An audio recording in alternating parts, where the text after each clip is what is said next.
یہ بایاں ہاتھ کون سا تھا؟ یہ بایاں ہاتھ کون ہے؟ دائنا ہاتھ دے تو بایاں تو اپنے آپ جانے کا حملے تو ہے. جانتے اس حدیث کا مفہوم کیا ہے؟ اس کی گہرائی میں چلے جاؤ. کیونکہ عورت بائیں پسلی سے پیدا کی گئی ہے. عورت مرد کے بائیں پسلی سے سنا ہوا بائیں پسلی سے پیدا کی گئی ہے. جب تم کسی کو صدقہ کرو تو یہ بائیں پسلی سے پیدا ہونے والی عورت کو خبر مت دو, بتاؤ مت کہ ہم نے فلاں کو دیا.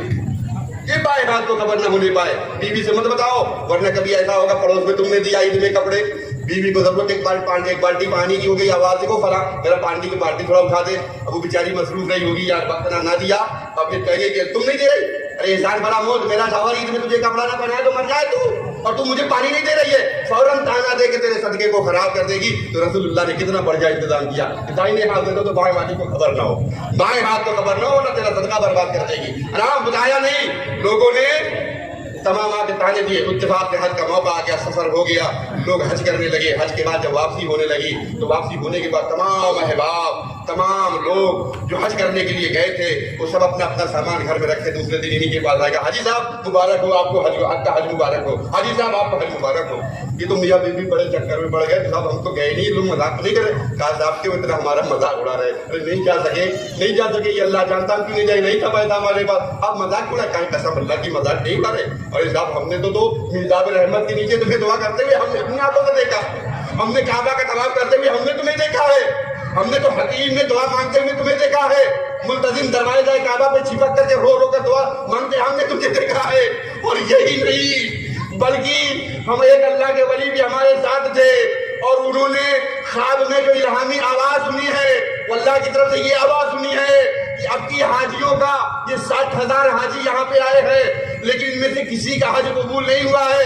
صرف ایک آدمی ہے, ایک حاجی ہے, جس کی وجہ سے اللہ نے سب کا حج قبول فرمایا, اور وہ آپ کا نام لیا جا رہا تھا. یہ آپ کی وجہ سے سب کا حج قبول ہوا ہے, اور اس لیے ہم حج کی آپ کو مبارکباد دینے آئے ہیں. یہ سب بڑے حیران, اسی حیرانی میں رات میں سو گئے. تو اللہ کی طرف سے جہاں ہوا بندے فکر کیوں کرتا ہے, تو اتنے حیرت زدہ کیوں ہے کہ لوگ تجھے حاجی کہہ رہے, سن جب تم نے میرے بندے کی مدد کر دی, اپنا زمانے کا شوق, پوری زندگی کا شوق تو نے قربان کر دیا. تجھے ایک ہی شوق تھا تیری اور تیری بیوی کا کہ محنت سے کمائی چھوڑ کے ایک مرتبہ اللہ کے دربار پہنچ جائے, رسول اللہ کے گھر کی زیارت کر لے. یہ شوق تو نے میرے بندے کی خدمت میں نشاور کر دیا, اس شوق کو تو نے میرے بندے کی خدمت میں نشاور کر دیا.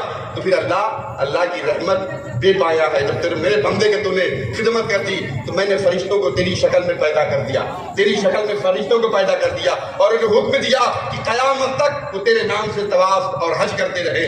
اسی کو یہ بندے دیکھے, اسی فرشتوں کو یہ بندے دیکھے, اسی لیے تجھ سے کہہ رہے کہ تم بھی حج کرنے گئے تھے. اور یہ سچ ہے کہ اس سال کا حج تیری وجہ سے قبول ہوا, ورنہ کوئی ایسا آدمی نہیں تھا جس کا حج قبول ہو جائے, تمہاری وجہ سے جس کا حج قبول ہوا. یہ ہے اللہ کے بندوں کی خدمت کرنے کا صلہ. اللہ تبارک و تعالیٰ ہمارے قاری صاحب کو ان کے قرآن کی اس قرأت کو سیکھنے میں, مفہوم کو سیکھنے میں صحیح تجوید کے ساتھ پڑھنے کا جو سلیقہ سیکھا, اللہ ہمیشہ کے لیے ان کے دلوں میں نفس فرما دے, اور قرآن کو صحیح پڑھے اور صحیح قرآن کو پڑھ کر کے لوگوں تک قرآن کی تعلیم دے. یہ قاری ہوں گے صاحب, جنت ہوگی, اللہ کی بارگاہ میں پہنچیں گے. اللہ کی بارگاہ میں کہ مولا میں قاری ہوں قرآن کا, اے مولا میں نے جنت کو ٹہل کے دیکھا, کسی جنت پہ نام لکھا حافظوں کی جنت, کسی جنت پہ لکھا محل پہ عالموں کی جنت, کسی پہ لکھا محدثوں کی جنت, کسی پہ لکھا متقیوں کی جنت, کسی پہ لکھا مفسرین کی جنت, کسی پہ لکھا محدثین کی جنت. سب جنت کو میں نے ٹہل ڈالا مولا, سب پر کسی نہ کسی کا نام چسپاں ہے, سب کا بورڈ لگا ہے.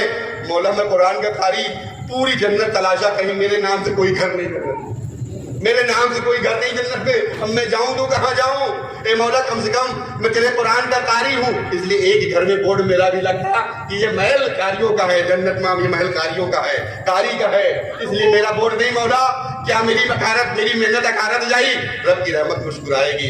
یہ حافظ کے لیے بورڈ لگا دیا, عالم کے لیے بورڈ لگا دیا, میں نے مفتیوں کے لیے بورڈ لگا دیا, محدثین کے لیے بورڈ لگا دیا, ان کے نام کی جنت تعمیر کر دی. تیرے نام کی جنت تعمیر نہیں کی تو تم مایوس کیوں ہوتا ہے؟ ارے قاری تو ایرے گہرے کتاب کا قاری نہیں ہے, قرآن کا قاری ہے, میرے کلام کا قاری ہے, میری کتاب کا قاری ہے. اس لیے مفسرین کی جنت میں حافظ نہیں رہ سکتا, محدثین کی جنت میں مفسر نہیں رہ سکتا, عالم کی جنت میں حافظ نہیں رہ سکتا. سب اپنے اپنے چشمہ بورڈ پہ جائیں گے.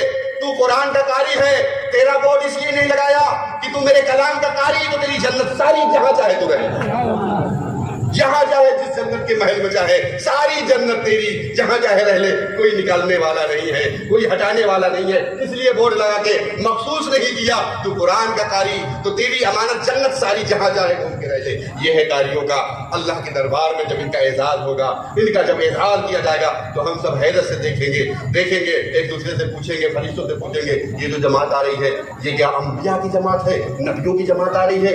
فرشتے کہیں گے نہیں۔ پھر اولیاء کی جماعت ہے جو آ رہی ہے؟ نہیں۔ کیا فرشتے ہی آ رہے ہیں؟ چمکتا ہوا ان کا تاج، چمکتا ہوا جسم کا لباس، کون ہے یہ؟ تو اللہ کے فرشتے فرمائیں گے کہ یہ وہی ہے جو تمہارے مساجد میں امامت کیا کرتے تھے اور تم کھانا دینا بھول جایا کرتے تھے، یہ تمہاری مسجد میں مؤذنی کیا کرتے تھے اور تم ان کو کہتے مسجد صاحب بستر جھاڑو، یہ جھاڑو، تم جھاڑ سماتے تھے، تم سنتے تھے ہم بڑے زمیندار ہیں۔